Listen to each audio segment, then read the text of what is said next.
Hello everyone, welcome back to my channel DS park creation. So ఈ రోజు విషయం వచ్చేసరికి ఇంపార్టెంట్ క్వశ్చన్స్ కోసం అనమాట.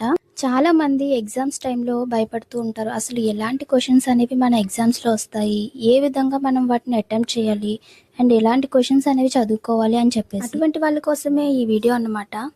సో నేను చెప్పే ఇంపార్టెంట్ క్వశ్చన్స్ అనేవి మీరు చదువుకొని హ్యాపీగా ఎగ్జామ్స్ అనేవి రాయొచ్చు.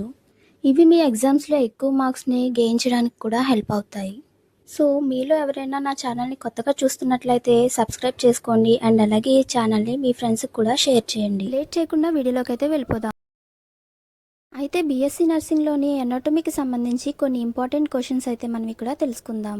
ఎగ్జామ్స్లో ఎనాటమీ అండ్ ఫిజియాలజీ కలిపి రెండు ఒకే పేపర్లో ఇవ్వడం జరుగుతుంది. అంటే సెక్షన్ ఏ అండ్ బి కింద ఇస్తారు. ఎనాటమీ అనేది స్ట్రక్చర్కి సంబంధించింది కాబట్టి మొత్తం అంతా కూడా మీరు ఎగ్జామ్లో ఎక్స్ప్లెయిన్ చేయాల్సి ఉంటుంది. ప్రతి సిస్టమ్ కూడా చాలా ఇంపార్టెంట్.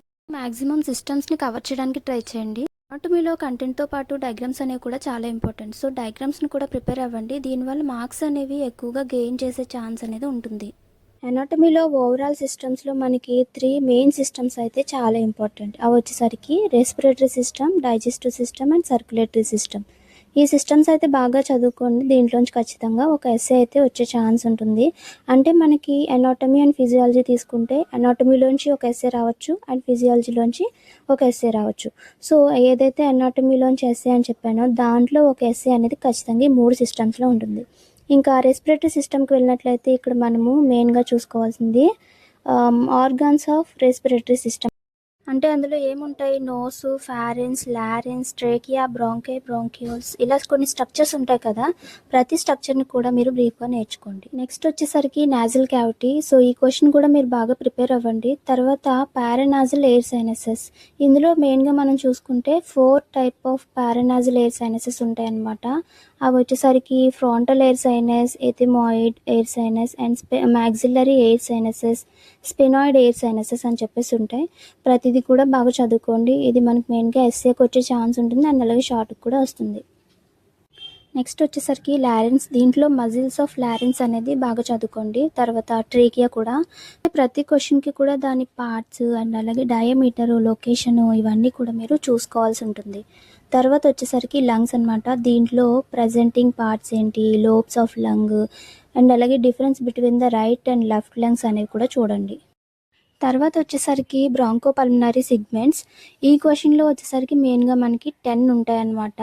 ఈ 10 బ్రాంకో పల్మనరీ సిగ్మెంట్స్లో అప్పర్ లోబ్లో ఏముంటాయి అండ్ లోవర్ లోబ్లో కూడా ఏముంటాయని చూసుకోండి. ఇది మెయిన్గా మనకి ఎస్ఏ అండ్ షార్ట్కి వచ్చిన తర్వాత ప్లూర్ అండ్ ప్లూరల్ క్యావిటీ. నెక్స్ట్ వచ్చేసరికి డైజెస్టివ్ సిస్టమ్ అన్నమాట. దీంట్లో మెయిన్గా మనకి ఒక ఎస్ఏ వచ్చే ఛాన్స్ ఉంటుంది. అయితే ఇందులో ప్రైమరీ డైజెస్టివ్ ఆర్గాన్స్ అండ్ అలాగే ఎసెసరీ డైజెస్టివ్ ఆర్గాన్స్, ప్రాసెస్ ఆఫ్ డైజెషన్లో చాలా ఉంటే చూసుకోండి. Next parts of digestive system అనమాట. ఈచ్ అండ్ ఎవ్రీ పార్ట్ అనేది చూడండి. నెక్స్ట్ వచ్చేసరికి దీంట్లో మెయిన్గా బ్లడ్ సప్లై ఉంటుంది. ఆ బ్లడ్ సప్లై కూడా మీరు చదువుకుని వెళ్ళాల్సి ఉంటుంది. తర్వాత ఫారెన్స్. ఇందులో వచ్చేసరికి పార్ట్స్ ఆఫ్ ఫారెన్స్ అండ్ అలాగే ఫంక్షన్స్ ఆఫ్ ఫారెన్స్ చూసుకోండి.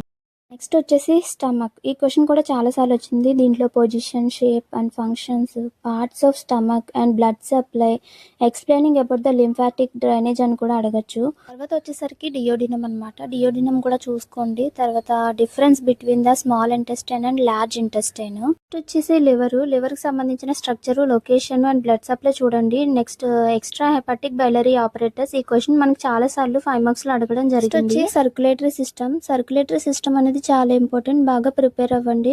ఇందులోంచి మనకి ఏవైతే స్ట్రక్చర్స్ ఉంటాయో లైక్ హార్ట్ యొక్క స్ట్రక్చర్ కావచ్చు, ఇవన్నీ కూడా మీరు చూసుకోండి. దాని బ్లడ్ సప్లై అనేది ఎలా జరుగుతుందో కూడా చూసుకోండి. ఎందుకంటే ఈ సిస్టమ్ నుంచి చాలా సార్లు ఎస్ఏ అయితే అడగడం జరిగింది. హార్ట్కి సంబంధించి ప్రతిదీ కూడా చూసుకోండి. లైక్ స్ట్రక్చర్ కావచ్చు, లేయర్స్ అండ్ చాంబర్స్. హార్ట్లోని సర్క్యులేషన్ మెయిన్గా 2 టైప్ ఆఫ్ సర్క్యులేషన్స్ ఉంటాయి. Systemic circulation and pulmonary circulation. And అలాగే హార్ట్ యొక్క ఫంక్షన్స్ కూడా చూడండి.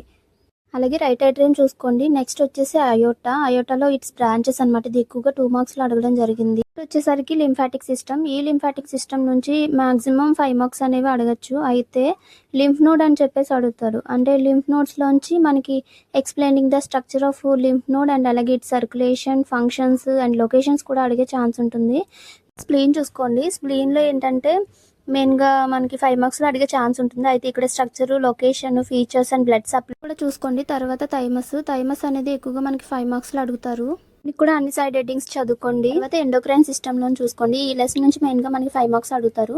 అయితే పిట్యూటరీ గ్లాండ్ చూడండి, తర్వాత thyroid gland, parathyroid glands, adrenaline glands, diabetes mellitus. Glands నుంచి ఏదో ఒక క్వశ్చన్ అయితే 5 మార్క్స్కి అయితే వస్తుంది. ఆ తర్వాత స్కిన్లోంచి అయితే మెయిన్గా మనకి స్ట్రక్చర్ ఆఫ్ స్కిన్ అండ్ అలాగే టైప్స్ ఆఫ్ స్కిన్ అడుగుతారు. తర్వాత సెన్సరీ ఆర్గాన్స్లోంచి మనకి sense of hearing, structure, parts చూసుకోండి. Sense of vision and muscles of eyeball, myopia and అలాగే హైపర్మెట్రోపియా, ఇవి మెయిన్గా మనకి 2 మార్క్స్లో అడుగుతారు. తర్వాత మస్కులోస్కెలిటల్ సిస్టంలో క్లాసిఫికేషన్ ఆఫ్ మజిల్స్ అనేవి అడిగే ఛాన్స్ ఉంటుంది, అంటే 2 మార్క్స్లో అడగచ్చు. నెక్స్ట్ వచ్చేసి డయాఫ్రమ్ అనేది 5 మార్క్స్కి అడుగుతారు ఎక్కువగా. అలాగే ఇది డయాఫ్రమ్కి సంబంధించి మొత్తం చూసుకోండి మీరు. ఈ క్వశ్చన్ అయితే చాలా ఇంపార్టెంట్, ఎక్కువగా 5 మార్క్స్కి అడుగుతారు. తర్వాత ట్రెప్జియస్ అండ్ అలాగే డెల్టాయిడ్ మజిల్స్ అనే క్వశ్చన్ చూసుకోండి. మజిల్స్ ఆఫ్ ద ఆర్మ్, ఈ క్వశ్చన్ మనకి 2 మార్క్స్లో అడుగుతారు అనమాట. దీంట్లో బైసెప్స్ అండ్ అలాగే ట్రైసెప్స్ అనేవి చూసుకోండి, 5 మార్క్స్లో అడిగే ఛాన్స్ ఉంటుంది. తర్వాత muscles of the lower limb, ఈ క్వశ్చన్ అనేది కూడా మనకి 2 మార్క్స్లో అడుగుతారు. మస్కులోస్కెలిటల్ సిస్టమ్, ఈ సిస్టమ్ నుంచి మనకి ఎక్స్ప్లెయినింగ్ అబౌట్ ద స్కెలిటన్ అని, లేదు అంటే what are the 2 parts of skeleton అని అడగచ్చు అనమాట. కొన్నిసార్లు యాక్సిల్ స్కెలిటన్ కూడా అడిగే ఛాన్స్ ఉంటుంది. ఇండివిజువల్ స్కల్ బోన్స్ అనమాట. ఇండివిజువల్ స్కల్ బోన్స్ లో మెయిన్ గా మనకి మ్యాండిబుల్ అనేది 5 మార్క్స్ లో అడగడం జరిగింది. నెక్స్ట్ అప్పర్ ఆర్మ్, ఇందులో అయితే హ్యూమరస్ అనే క్వశ్చన్ చూసుకోండి. నెక్స్ట్ ఏంటంటే ఎన్లిస్ట్ ఎనీ 4 కార్పల్ బోన్స్ అని చెప్పేసి 2 మార్క్స్ లో అడుగుతారు, ఈ క్వశ్చన్ కూడా చదువుకోండి. అలాగే ఫీమర్ క్వశ్చన్, ఈ క్వశ్చన్ వచ్చేసరికి మనకి పార్ట్స్ అనేవి అడుగుతారు. ఇందులో ఏంటంటే 2 మార్క్స్ కానీ లేదంటే 5 మార్క్స్ కానీ అడగచ్చు. టార్సల్ బోన్స్ అనమాట, ఎనీ 4 టార్సల్ బోన్స్ అనేవి అడగచ్చు 2 మార్క్స్ కి. నెక్స్ట్ వచ్చేసి జాయింట్స్ అనమాట. ఈ యూనిట్ నుంచి మనకి సైనోవియల్ జాయింట్ అనేది 5 మార్క్స్ లో అడుగుతారు, ఈ క్వశ్చన్ కూడా చదువుకోండి. తర్వాత రీనల్ సిస్టమ్ నుంచి మనకి ఎస్ఏ అయితే వస్తుంది. ఇక్కడ కిడ్నీస్ అండ్ అలాగే enlist the parts of urinary system, functions, glomerular filtration, ఇవన్నీ చూడండి. తర్వాత యురేటస్, ఈ క్వశ్చన్ అయితే చాలా సార్లు అయితే వచ్చింది, బాగా చూసుకోండి.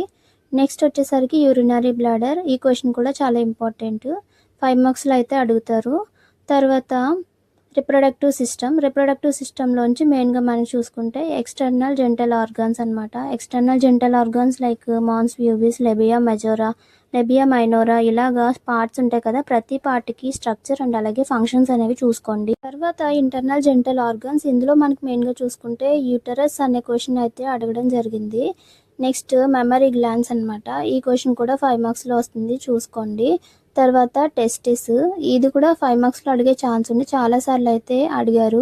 తర్వాత ఎపిడెడిమిస్, ఈ క్వశ్చన్ అయితే మెయిన్గా మనకి 2 మార్క్స్కి అయితే అడుగుతారు. తర్వాత నర్వస్ సిస్టంలో మనం చూసుకుంటే central nervous system, peripheral nervous system, autonomic nervous system అని చెప్పేసి ఉంటుంది కదా, అవన్నీ చూసుకోండి. తర్వాత బ్రెయిన్ స్టెమ్, ఈ క్వశ్చన్ అనేది మనకి 5 మార్క్స్లో అడిగే ఛాన్స్ ఉంది. తర్వాత సెరిబెల్లం అనమాట, చాలా సార్లు మనకి 5 మార్క్స్లో అయితే అడిగారు. Spinal cord, most important question. తర్వాత వచ్చేసి క్రేనియల్ నర్వ్స్, ఈ క్వశ్చన్ అయితే మనకి కొన్నిసార్లు ఎస్ఏ అండ్ అలాగే షార్ట్లో కూడా అడుగుతారనమాట. మెయిన్గా ఇక్కడ మనకి క్రేనియల్ నర్వ్స్లో 12 ఉంటాయి కదా, ప్రతి క్రేనియల్ నర్వ్ అనేది చూసుకొని వెళ్ళండి. తర్వాత ఇందులోని 2 మార్క్స్కి అయితే లార్జెస్ట్ నర్వ్ అండ్ అలాగే షార్టెస్ట్ నర్వ్ అని చెప్పేసి అడగచ్చు. ఐ హోప్ ఈ వీడియో మీకు యూజ్ అవుతుందని అనుకుంటున్నాను. ఇంకా మీకు ఏదైనా ఇన్ఫర్మేషన్ కావాలంటే కామెంట్ సెక్షన్లో కామెంట్ చేయండి, నేను దానికి సంబంధించి వీడియో అయితే చేస్తాను. మరొక మంచి వీడియోతో మళ్ళీ కలుద్దాం.